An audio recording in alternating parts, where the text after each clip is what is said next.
Bonsoir. J'ai écrit un jour qu'un grain de sable avait pris conscience de la plage et qu'en faisant ça, il avait inventé la folie et la peur.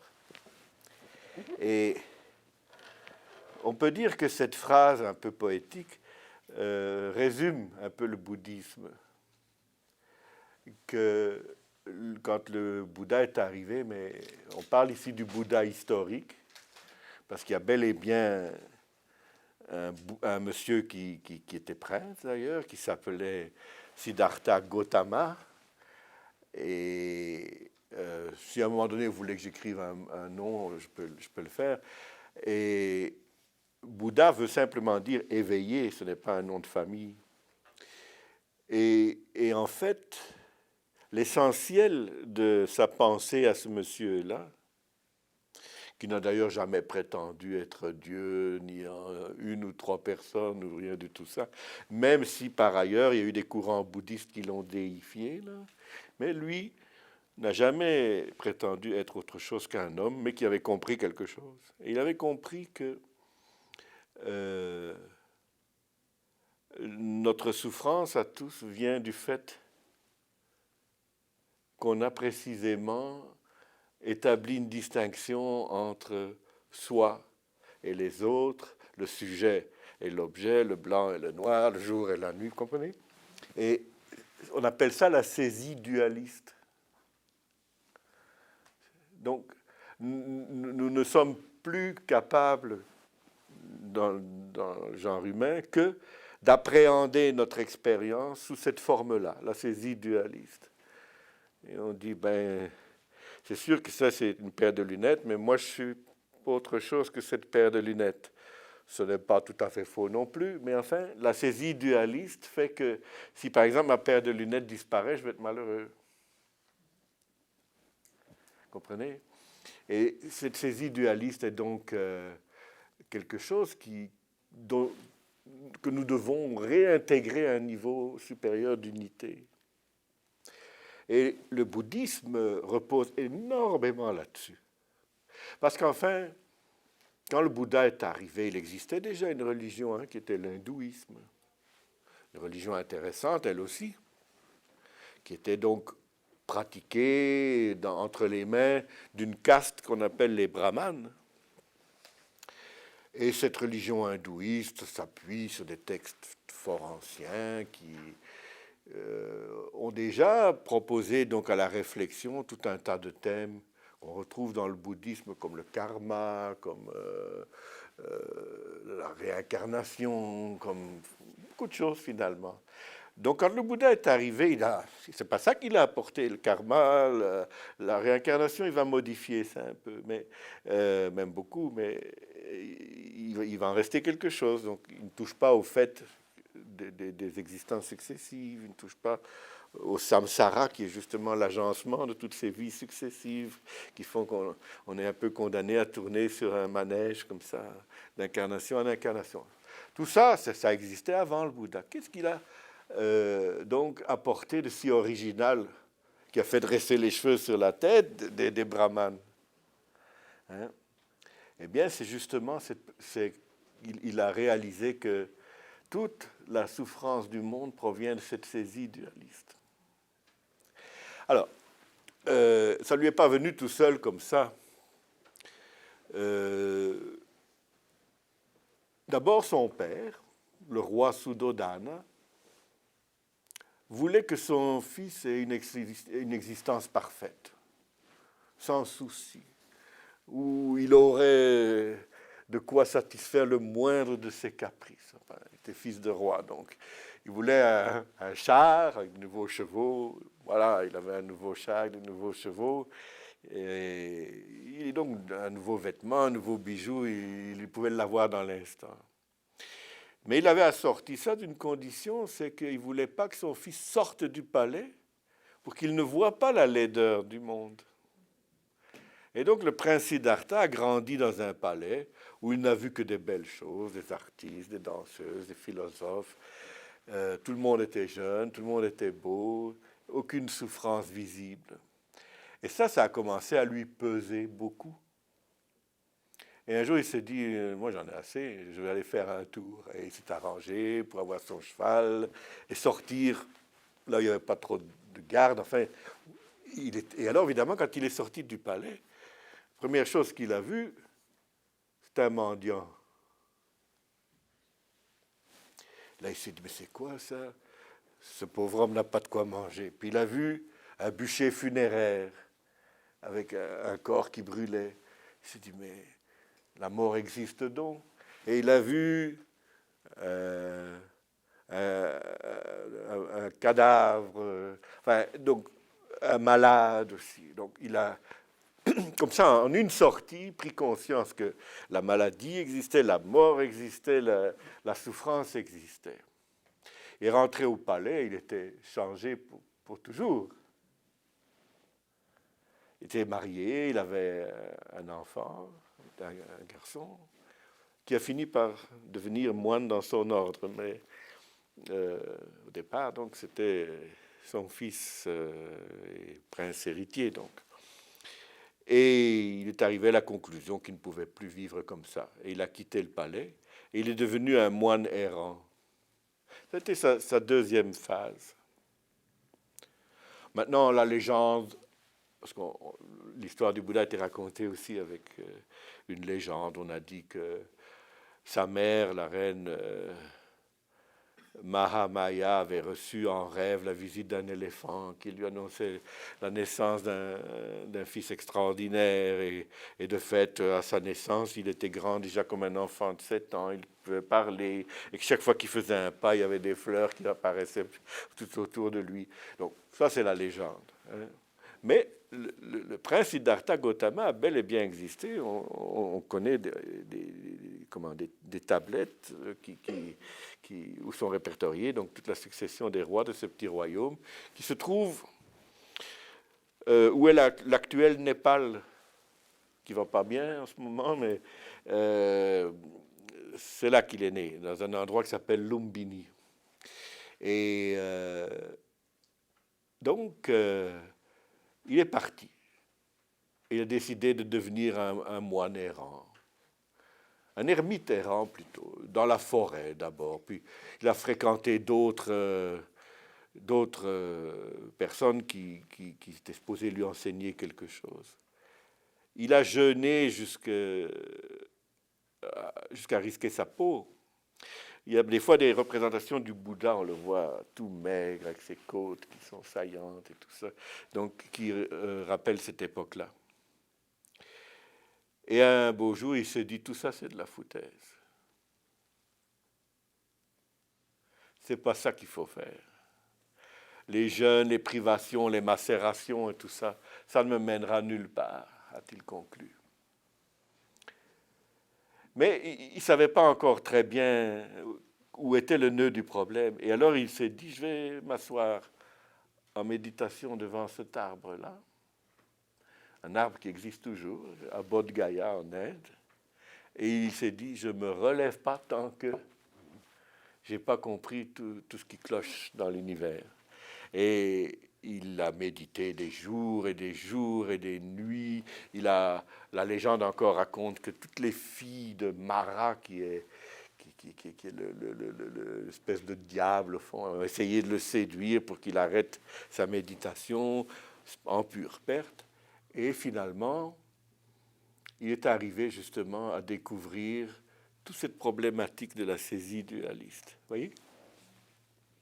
Maintenant, moi, je dois vous expliquer un peu mieux quand même comment ça peut nous empêcher ou plutôt nous maintenir dans la souffrance. Alors, ce n'est pas une mince affaire. On raconte énormément de bêtises sur le bouddhisme parce que étudier le bouddhisme, c'est extrêmement compliqué. Savez-vous que l'ensemble des écritures bouddhistes, simplement dans le courant bouddhiste auquel moi j'appartiens, qui est le Theravada, qui est le bouddhisme des anciens, ça s'écrit Theravada comme ça.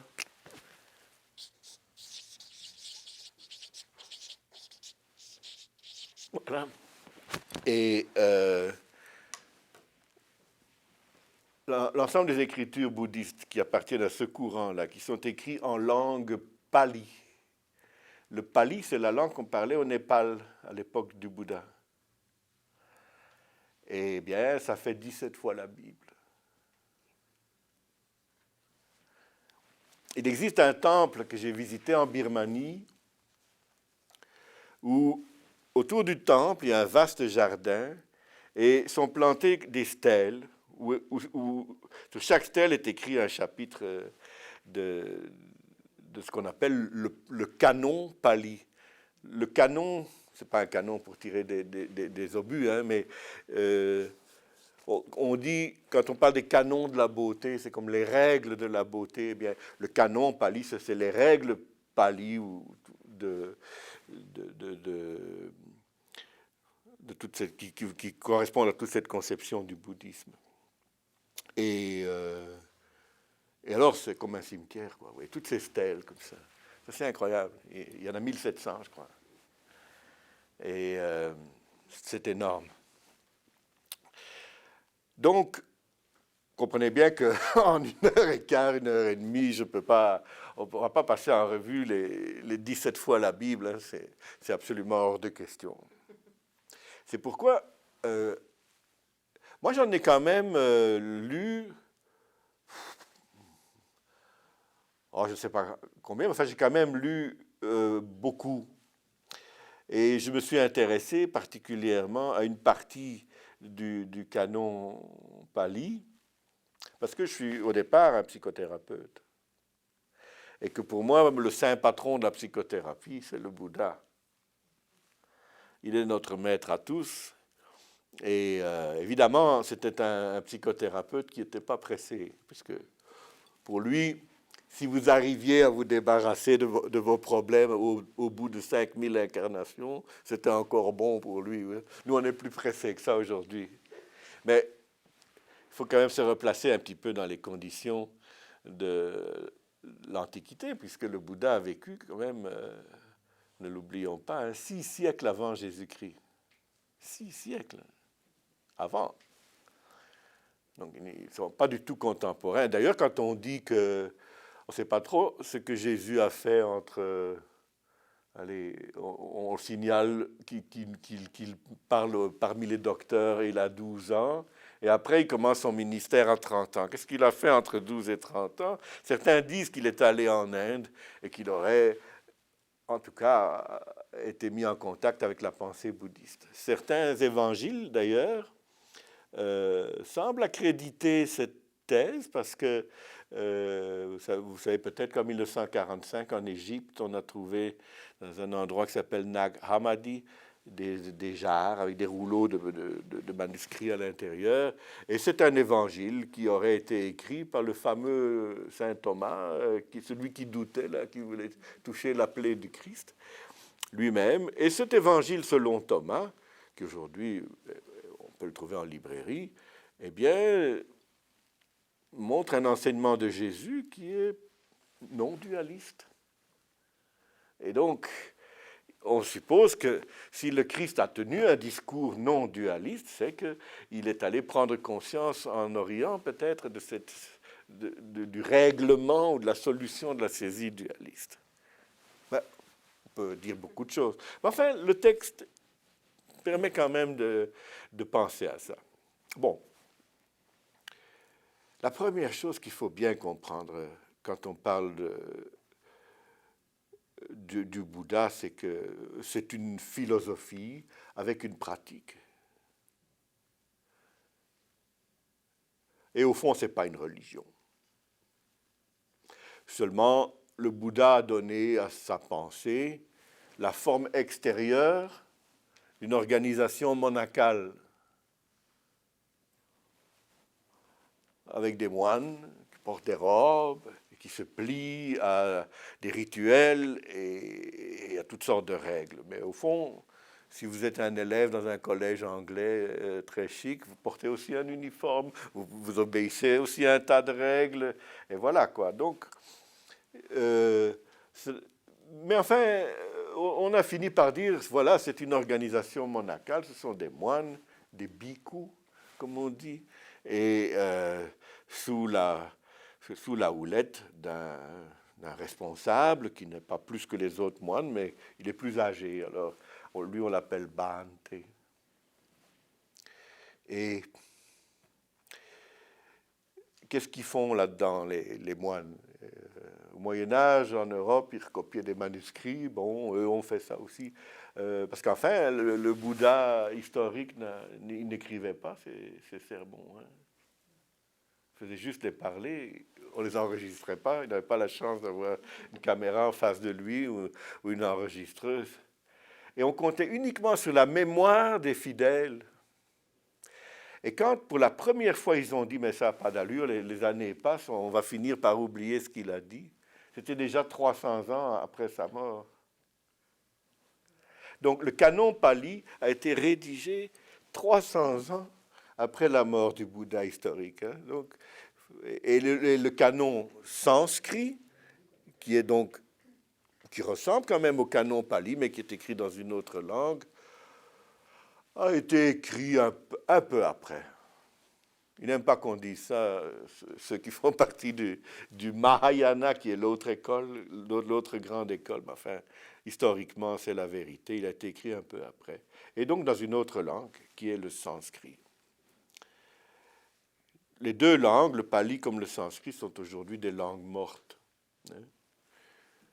Et donc, c'est une philosophie avec une pratique. Ça, c'est bien important.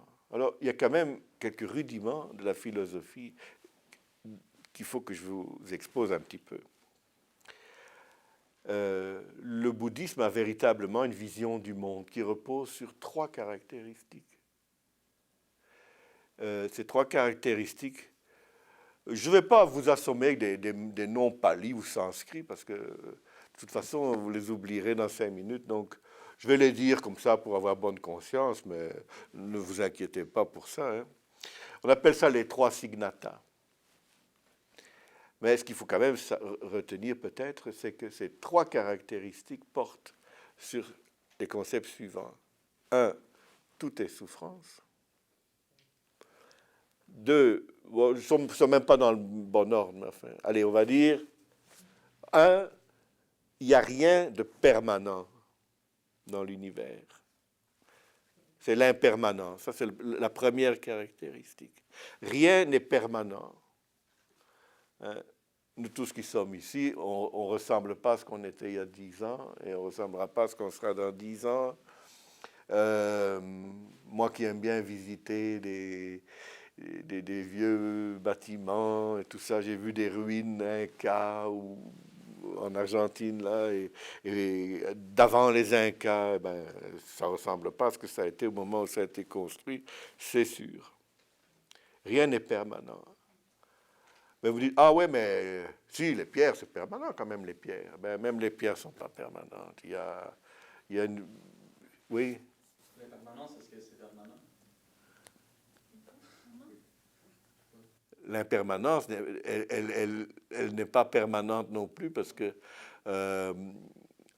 il peut y avoir temporairement, comme ça, une halte, mais... donc les rythmes ne sont pas les mêmes non plus. Par exemple, j'ai dit que le bouddhisme n'était pas une religion, mais le bouddhisme n'est pas fâché avec le divin. Il conçoit qu'il y a un niveau où vivent des dieux. Et ces dieux-là sont soumis aux 3 caractéristiques comme tous les autres. Mais ils vivent plus longtemps, ils souffrent moins, c'est des dieux quand même. Mais un beau jour ou l'autre, peut-être qu'ils vont vivre 50 000 ans dans un bonheur absolu, mais un beau jour, ils vont arriver au bout de leur chemin aussi. Oui, oui. Vous avez dit des dieux ou un dieu? Ah, pour le Bouddha, il y avait des dieux. Des dieux. Ouais.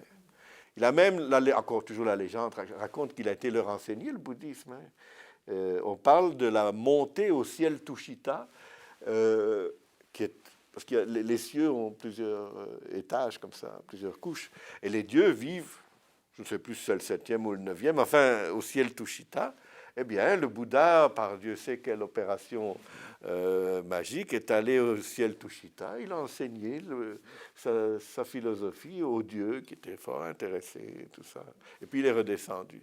Et il y a une magnifique statue thaïlandaise où on voit le Bouddha redescendre du ciel Tushita. Et c'est une période de l'art thaï qui est très efféminé comme ça. Et alors, il a l'air de descendre un escalier comme une meneuse de revue descendrait un escalier dans une boîte de nuit, vous savez, et avec des mouvements de robe comme ça, très, très vaporeux. Et alors, on a un Bouddha un peu efféminé comme ça. On dirait vraiment Liza Minnelli qui descendrait un escalier avec des plumes et tout. Mais c'est quand même magnifique. Hein? Eh bien, c'est quand le Bouddha donc est redescendu du ciel Tushita pour enseigner sa philosophie aux dieux. Et première caractéristique, l'impermanence. La deuxième, c'est que les choses étant impermanentes, elles engendrent forcément de la souffrance. Donc, quel que soit le phénomène sur lequel vous vous arrêtiez, y compris une montagne, elle souffre. Elle souffre peut-être dans 100 millions d'années, mais elle va souffrir. Les êtres vivants, c'est clair qu'ils souffrent, puisqu'ils naissent en souffrant, et ils vivent en souffrant, et la mort est encore une souffrance supplémentaire. D'après le Bouddha, même si on s'intéresse au domaine des concepts, des idées, eh bien, elles sont aussi impermanentes. Et par le fait même, elles souffrent. Tout ce sur quoi il a jeté son attention n'a pas échappé déjà à ces deux premières caractéristiques. L'impermanence, qui en pali se dit anitya, et la souffrance qui se dit dukkha. Et la troisième, eh bien, c'est que, contrairement à ce que l'hindouisme pensait, et c'est là l'originalité profonde du Bouddha, dans quelque phénomène que ce soit, qu'on considère un être vivant, un humain, des choses inanimées, des concepts, des idées, des émotions ou quoi, il n'y a pas d'entité qui puisse être créditée comme responsable de ça. Et ça correspondrait à un ego, si vous voulez. Et donc le Bouddha a dit, ça n'existe pas, un ego. Mais évidemment, il n'avait pas connu Freud, mais à l'époque, on ne disait pas ego, mais on disait Atman. Atman, dans l'hindouisme, on disait Atman. Et ce que les hindouistes disaient, et disent toujours d'ailleurs, c'est quand une personne meurt, la personne est là, couchée sur son lit de mort, et l'Atman sort. Et l'Atman a l'air de s'éveiller, de dire, ben voilà, j'ai eu une incarnation intéressante, j'ai été marié, j'ai eu 3 enfants, j'ai eu un bon boss. Enfin, je ne vais pas recommencer ça une deuxième fois. Là, je vais me choisir une incarnation où je vais avoir une femme pas possible ou un mari infâme, et mes enfants vont tous mourir, et mon boss sera un chien. Hein? Et il replonge pour une incarnation comme ça. Ça, c'est la théorie hindouiste. Vous voulez dire que l'individu choisit sa réincarnation d'après l'hindouisme? Oui, exactement. C'est-à-dire pas l'individu, mais l'Atman. Mais l'Atman correspond à quoi? L'âme. À l'âme, d'accord. L'âme. Mais l'âme, les psychanalystes diraient l'ego, ou, hein, parce que c'est quand même... Ouais, enfin, mais de toute façon, comme il n'y a pas une place dans l'anatomie pour dire où c'est, tout ça est quand même un peu subjectif. En tout cas, l'Atman correspond à l'âme, mais moi j'ai tendance aussi à dire que ça correspond à l'ego. Mais si vous n'êtes pas d'accord, c'est pas grave. Hein? Eh bien, le Bouddha est arrivé, il a dit au brahman, ça n'existe pas, l'Atman. C'est là que leurs cheveux ont dressé sur la tête. Parce que, du coup, et c'est la troisième caractéristique, hein, ça s'appelle anatta, ou anatman en sanskrit. Il n'y a pas d'âme, ouais, d'après le Bouddha. Hein. Et évidemment, là, ma petite histoire comique où l'Atman se dit je vais choisir une incarnation comme ci et comme ça ne fonctionne plus. Alors comment ça marche? Est-ce qu'on est réduit à ne vivre qu'une seule incarnation et puis fini? Non, dit le Bouddha. Et c'est ça alors où on entre de plein pied dans l'originalité du bouddhisme. C'est que dès l'instant où le Bouddha a formulé que l'Atman n'existait pas, qui selon lui est une chose qui lui a été révélée là, pendant sa méditation au pied de l'arbre de Bodh Gaya, eh bien, il faut tout changer. Parce qu'on ne peut plus, évidemment, accepter la théorie de la réincarnation. Alors, il a proposé une nouvelle théorie, qui est la théorie de la renaissance. Alors, ce n'est pas pareil. La théorie de la réincarnation, là, tout le monde a bien compris ça. C'est l'Atman qui sort et qui se fait un menu pour une prochaine incarnation où il va expérimenter telle chose pour se parfaire. Franchement, moi, j'aimerais bien que ce soit comme ça. Parce que je trouve ça le fun quand même de se dire au terme d'une incarnation, et si je devenais une femme tout à coup, et je serais une star, ou bien non, je serais une infirmière, ou bien non, je serais je ne sais pas quoi, ça serait intéressant d'expérimenter toutes sortes d'affaires, y compris les pires et y compris les meilleures. Mais, pardon? Si on s'en souvient pas. En plus, on ne s'en souvient pas. Ben, sauf par un yoga approprié.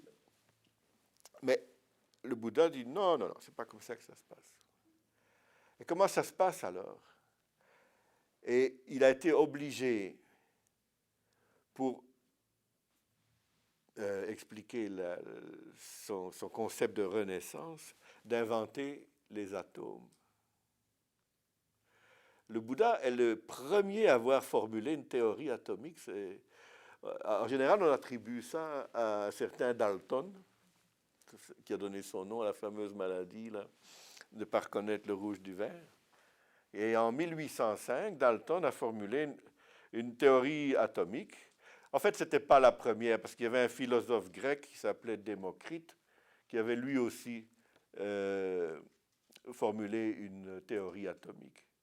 Mais ni Démocrite ni Dalton ne savaient que bien avant eux, le Bouddha avait lui-même formulé une telle théorie. Et maintenant, pourquoi est-ce qu'on est obligé de passer par l'existence de particules minuscules pour expliquer la façon dont la vie va se prolonger d'une incarnation à une autre sans être une réincarnation?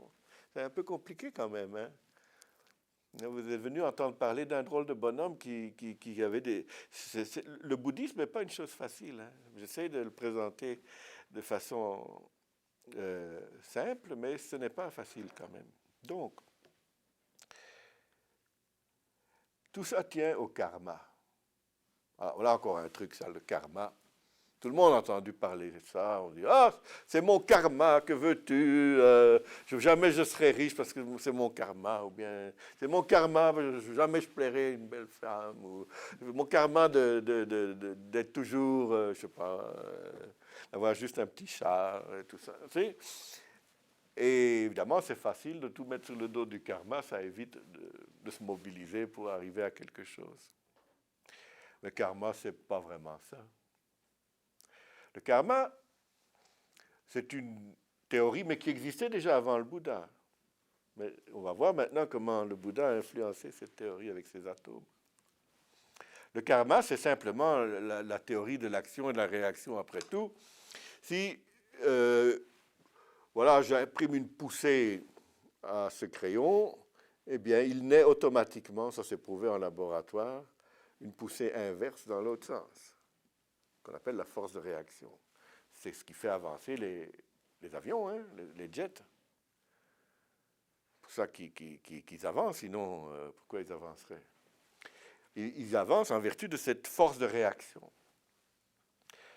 Et la théorie du karma dit qu'il existe pour les actions.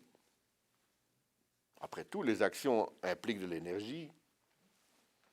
Si je donne un coup à quelqu'un, eh bien, ce coup met en œuvre une certaine énergie.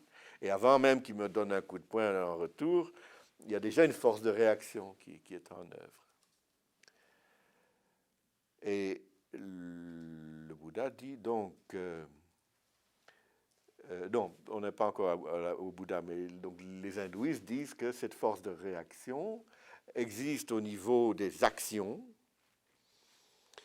Et si, évidemment, les pensées sont mises en œuvre avec de l'énergie, elles aussi doivent obéir à cette loi karmique. De sorte que, à la limite, comme tout implique quand même une mise en œuvre d'énergie, eh bien, il y a une force de réaction. Donc, les actions passées aussi. Donc, s'il y a une action qui a été accomplie, qu'elle soit bonne ou mauvaise, elle va engendrer une force de réaction. Cette force de réaction, d'après l'hindouisme, ne va pas forcément, pour un jet, oui, elle agit tout de suite. Mais dans le domaine des émotions, des sentiments, des actions, des pensées, tout ça, la force de réaction qu'on appelle le karma peut mettre du temps à se manifester. Et même, ce n'est pas forcément à l'intérieur de votre incarnation où vous êtes qu'elle va se manifester, mais elle peut très bien se manifester dans une incarnation ultérieure. Ça, c'est le karma. Donc, ça, c'est le karma à la sauce hindouiste. Mais le Bouddha dit, oui, mais comme moi, je ne peux plus compter sur l'Atman parce que, au fond, l'Atman, c'est lui l'héritier du karma. Hein? Alors, comme il n'y a plus ça, il a dit, qu'est-ce qui pourrait hériter du karma? Et il s'est dit, eh bien, il existe des particules de matière, mais différentes. Il en a eu la révélation de 4 particules. Des particules, il appelle ça de nourriture. Ça, c'est la matière. Ben, on ne mange pas à la table, mais enfin, tout ce qui est matériel, il appelait ça nourriture. C'est la matière, pas forcément solide, mais disons palpable quand même, d'une manière ou d'une autre. Et puis, il a imaginé qu'il y avait aussi des atomes d'énergie. Ça, déjà, c'était quand même fortiche, parce que ni Démocrite ni Dalton n'avaient parlé de ça, mais Einstein bien. Hein? Quand l'équation d'Einstein, E égale mc carré, établit véritablement que la matière est faite d'énergie. Hein?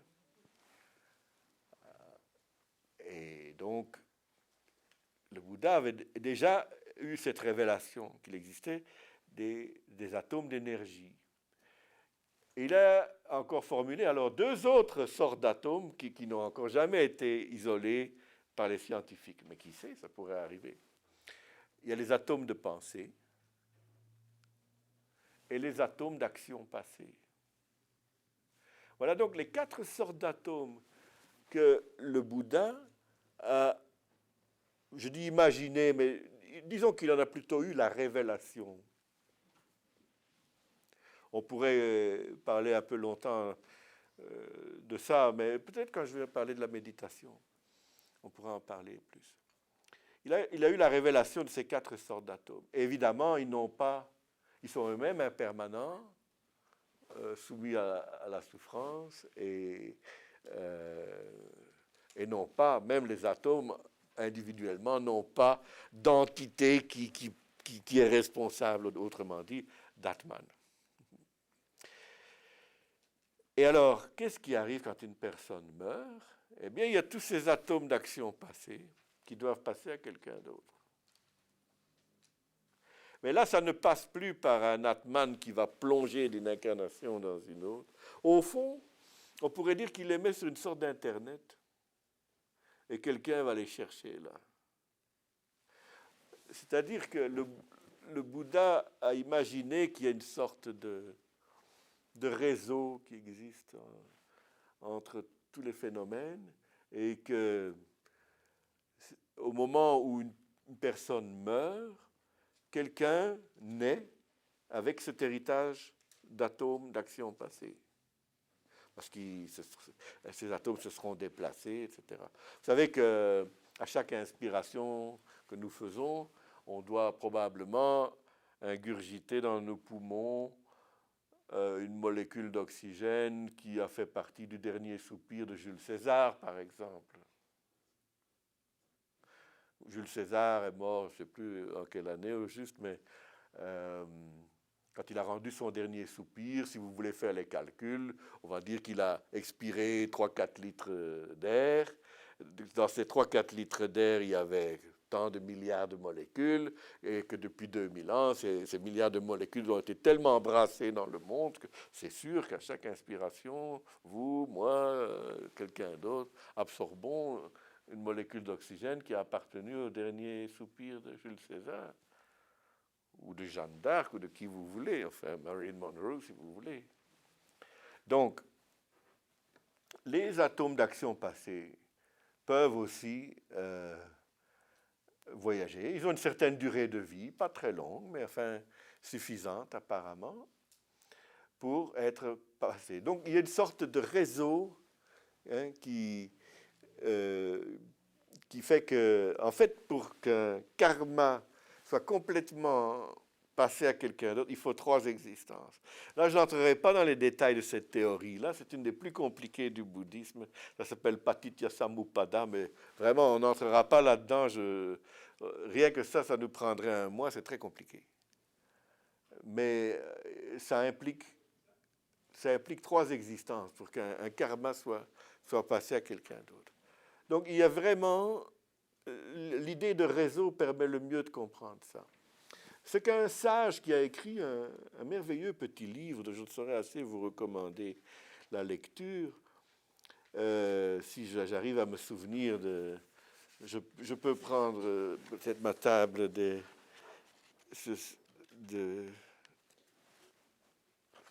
Attendez, si ça va vite, j'aime pas ça faire bibliographie...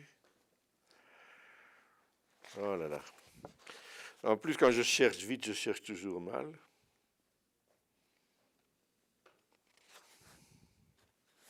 Il est dedans, hein, mais...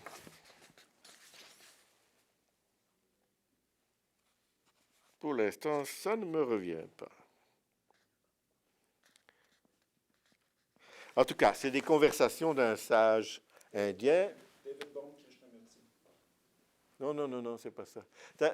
C'est un petit livre qui date, qui remonte à je sais quel... Lui-même est ancien, antique. Et il raconte les conversations d'un sage avec un roi indien. Et quand il parle de karma, le roi demande justement au sage qu'est-ce que c'est le karma. Et il dit, mais c'est comme quand tu allumes une bougie à la flamme d'une autre bougie. Est-ce que tu as transmis de la matière? Non, dit le roi. Est-ce que tu as dû éteindre la bougie pour allumer l'autre? Non, dit le roi. Et effectivement, quelque chose est passé, sans qu'on ait rien pris à l'un, ni rien... C'est assez curieux, au fond, quand on allume une flamme d'une bougie à une autre bougie.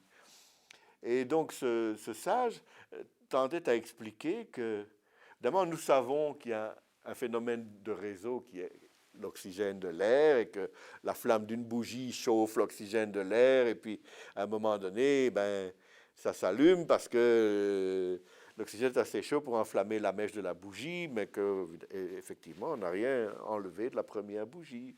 Bon, donc, c'est un peu cette explication. C'est un très chouette petit opuscule comme ça. On va le trouver tantôt. Et ce que je veux que vous reteniez, c'est qu'il ne s'agit plus de réincarnation, mais de renaissance, et qu'on n'a rien pris de l'un à l'autre, qu'on est passé par une sorte de réseau comme ça, et que le support de ça a été des atomes d'action passée. C'est une théorie qui est quand même extraordinaire pour avoir été formulée 6 siècles avant Jésus-Christ, enfin, à peu près, quoi. Aujourd'hui, elle est partiellement corroborée par des physiciens atomistes modernes. Donc, c'est impressionnant. Là, on est au point où le Bouddha a pris conscience de tout ça. Maintenant vient le moment où il s'est dit, ben, il va falloir que j'enseigne ça aux autres. Comprenez? Il a pris conscience d'une certaine structure de l'univers. Pour lui, c'est une vérité qui a été révélée. Et il a imaginé que le temps était venu pour lui de se mettre à enseigner ça. Et il a eu donc son premier discours, son premier sermon au parc des Serres. Hein, et c'est un sermon qui a attiré beaucoup de gens.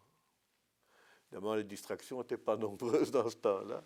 Alors, quand quelqu'un prenait la parole en public, il y avait toujours beaucoup de monde. J'ai encore vu ça, moi, figurez-vous, j'ai fait une fois un voyage en Éthiopie durant la Semaine Sainte. Vous savez qu'ils sont chrétiens, les Éthiopiens. Mais c'est un christianisme qui est même, c'est même pas orthodoxe, c'est plutôt copte, mais encore différent des coptes. Mais enfin, très, très ancien dans les rites. Et je me souviens d'avoir été sur une montagne, comme ça. Et je me suis dit, mais ma parole, c'est le sermon sur la montagne. Il y avait des types qui grimpaient sur une caisse de bois, qui se mettaient à haranguer la foule. Et les gens écoutaient comme ça. Donc, j'imagine que dans l'Antiquité, les choses se passaient assez facilement comme ça. Aujourd'hui, on a un mal de chien à réunir du monde dans une salle et tout, mais dans l'Antiquité, il n'y avait pas la télévision. Donc, il a enseigné. Et ce premier sermon a jeté les bases de tout son enseignement. Alors, on va passer ça en revue. Est-ce qu'on fait une petite interruption? Le temps de prendre un verre d'eau, d'aller aux toilettes pour ceux qui en ont envie. Et après, on va passer aux 4 nobles vérités.